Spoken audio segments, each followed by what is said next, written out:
I have 3 cars on my lot right now that I can't believe are still here. Okay, we'll do your financing, but we're gonna put all these additives on. We're gonna put this warranty on, we're gonna put all these extras on, and now the price comes out to be $35,100. Goes from $26,900 to $35,100. My latest car purchase, it was unbearable. You always have to talk to the finance office no matter what. Okay, so today we're going to be taking a look at dealerships and why they're still having trouble selling vehicles. I think the answer is pretty obvious to you and me, but they love to play dumb and act like it isn't because everything's overpriced. We have a ton of stuff to go over today, along with comments from you guys from previous videos. So if you want to be featured on a future video, leave in the comments down below. But let's start off with one of the many tricks dealerships like to pull to get you in the door. So I'm trying to buy a new vehicle for driving with Uber. I wanted to buy a bigger vehicle than my RAV4. I'm looking for a Toyota Highlander hybrid, and I'm out here at Toyota of Richardson in Richardson, Texas.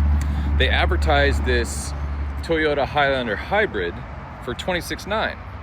And then whenever I get here, they pre-approved me, my credit union pre-approved me, and I asked them ahead of time, can I take this car to my mechanic to get pre-inspected? That way I know I'm not getting raked over the coals. And they said yes, but as soon as I get here, they're like, oh no, our salesman has to go with you.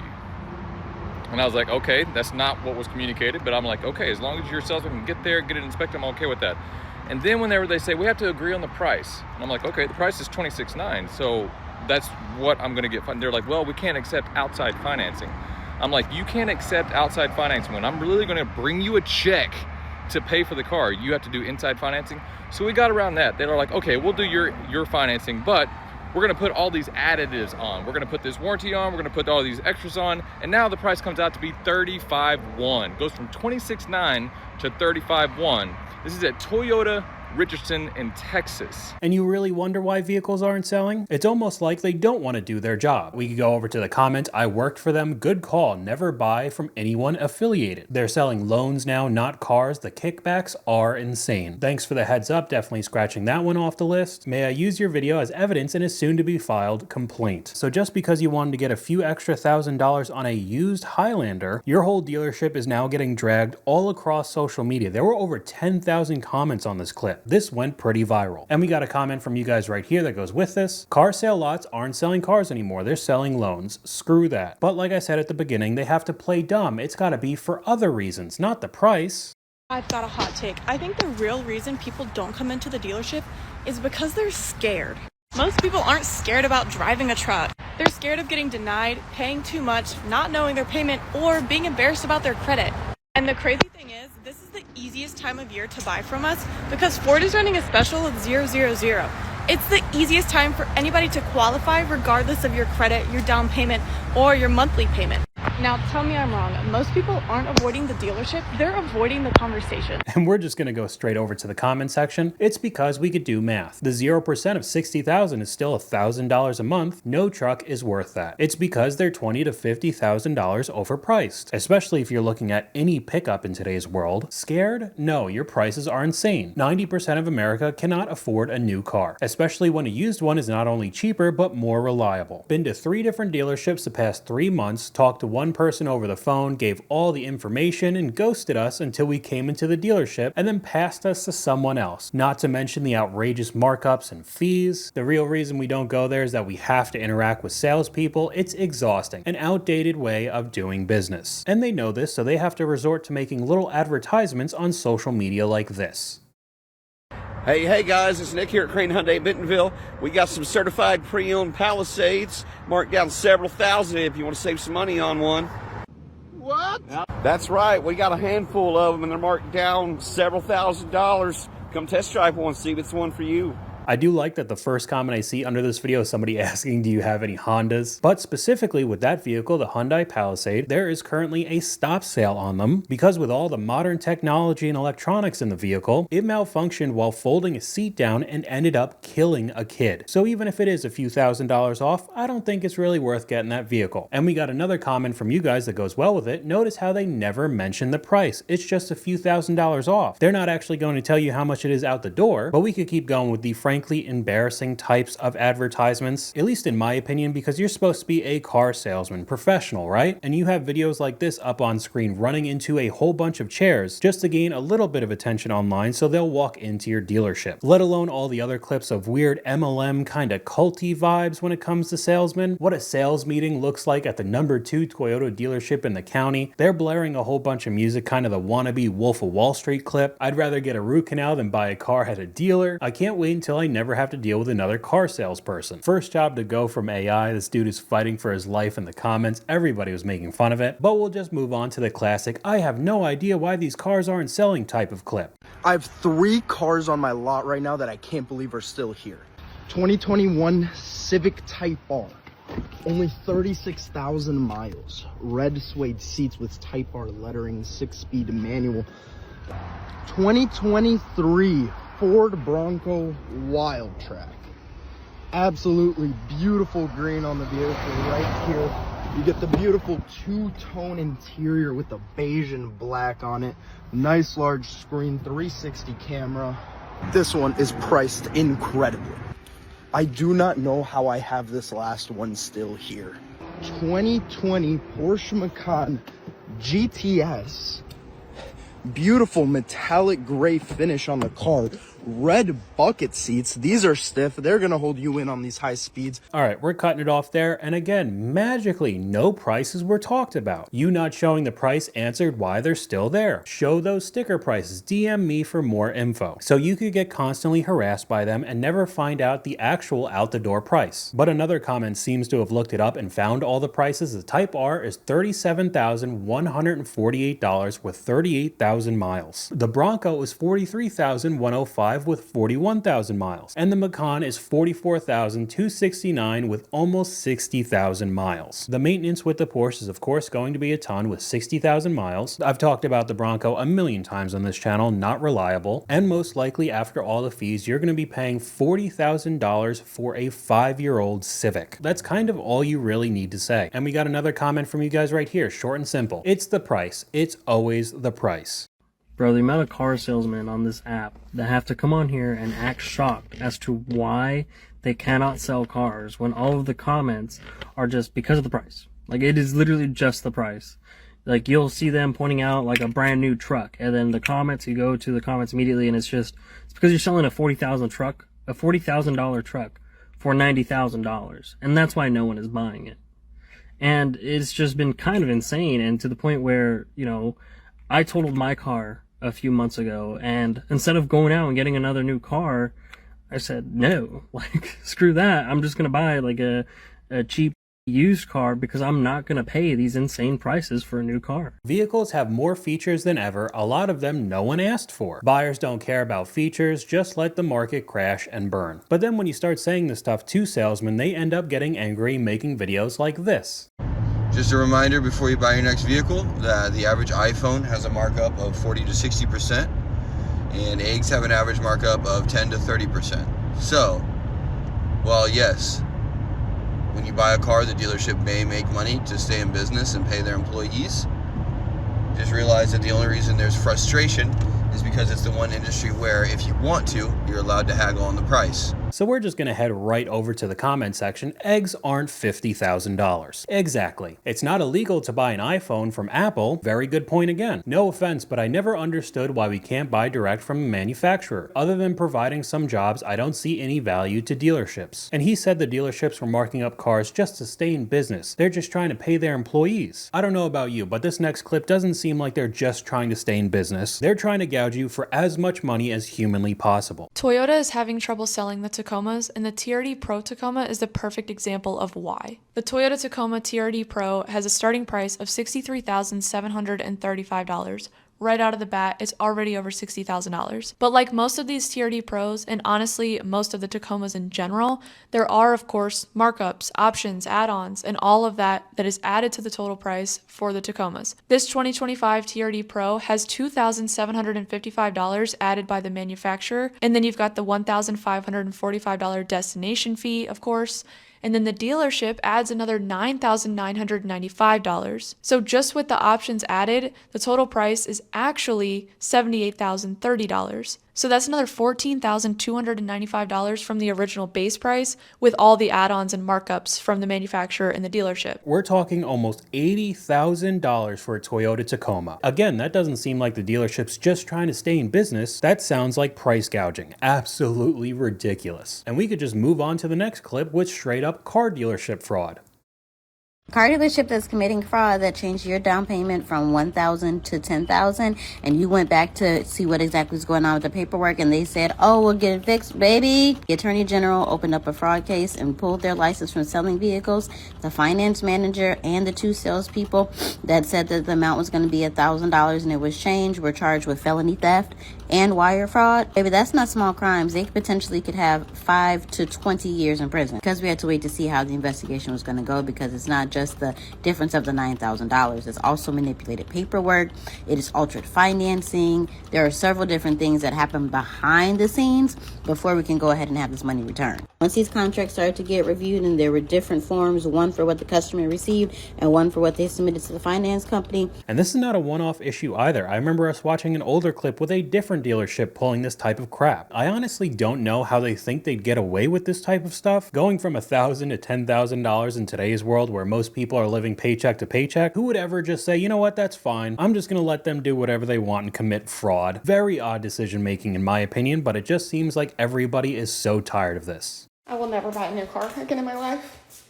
Not when I'm not prepared for it. I hope that I never have to go through this again. It is truly the most frustrating experience I have ever been through. This entire wreck is, but the car buying experience is so frustrating. And we could go over to the comment section. This is the exact reason why I just went with Carvana. I bought my last car from Carvana and it was seamless. And I've talked about it before. Those types of companies could have run dealerships out of business. However, they completely messed up as well, because there are a ton of horror stories like this. I ordered a SUV from Carvana. I loved it. It was black outside. The outside was so nice. The size was perfect. It had a third row, but I had to return it because there was mold inside those little inserts behind the seats. There was garbage. There was milk still on the seat.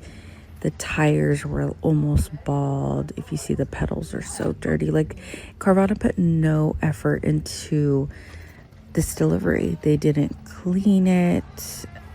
It looked like they quickly just wiped it down. The first comment saying, did you not hear the brakes coming off the truck? That's what I thought. You sell to Carvana, you don't buy from Carvana. I had coffee stains on the ceiling, seatbelt, and my seat. Mine came from Carvana as well. So there really isn't any winning in this situation. Going over to the dealership is a terrible experience, but if you buy from a company like this, you could get screwed with your deal as well. What is a customer red flag? When he says, I gotta talk to my wife about it, you'll never see that man again. What is a customer red flag? We're not looking to buy today. What is a customer red flag? When he says he's a mechanic. What is the biggest customer red flag? The biggest one is not wanting to communicate over the phone, not wanting to come in the dealership. If you're trying to buy, let's say, a $40,000, $50,000, even a $20,000 car, and you refuse to get on the phone with a salesperson, then you're a red flag. Because you're basically guaranteed to waste time. The salesman is not going to tell you the out-the-door price on the phone. You're just going to end up getting annoyed. Another one of the red flags is having to talk to my wife, my partner, because why should you communicate with her when you're about to sign on the dotted line for a $50,000 plus vehicle? Another red flag is just being a mechanic, so they could actually figure out how much they're getting screwed. And I mean, there's even more clips like this that are pretty embarrassing for a salesperson to make. Oh, I gotta talk to my wife. Let me think about it. The payment's too much. So if they're sitting at the dealership making TikToks like this all day, I feel like it's pretty obvious that they're hurting. If they were actually churning and burning, they wouldn't have time to make these types of posts. On top of it not being worth it in the first place, I feel like this is just rage bait to make even more people angry at the dealerships in general. I mean, here's another one. My customer just walked away after waiting 1 hour for finance. Maybe that means you should speed up the process, especially if they're purchasing wildly overpriced vehicles like this. Over $100,000 for this 2025 Hummer. That is a lot of money for an EV Hummer. But we're here at GMC, so we're probably going to see a lot of $100,000 vehicles because it's General Motors. But we're also going to check out Buick. Some of you are like, what? Buick still exists? It does. It still exists. They still sell cars. just not that many. Now let's check out this Yukon here, 2026. Luckily, we're not seeing any old inventory yet. $98,000, wow, $98,000. And it has a 6.2. And if you know anything about it, the 6.2 has a recall with different year models, and it's had a lot of issues. Let's check out this one. It should be a little bit of a lower trim level here.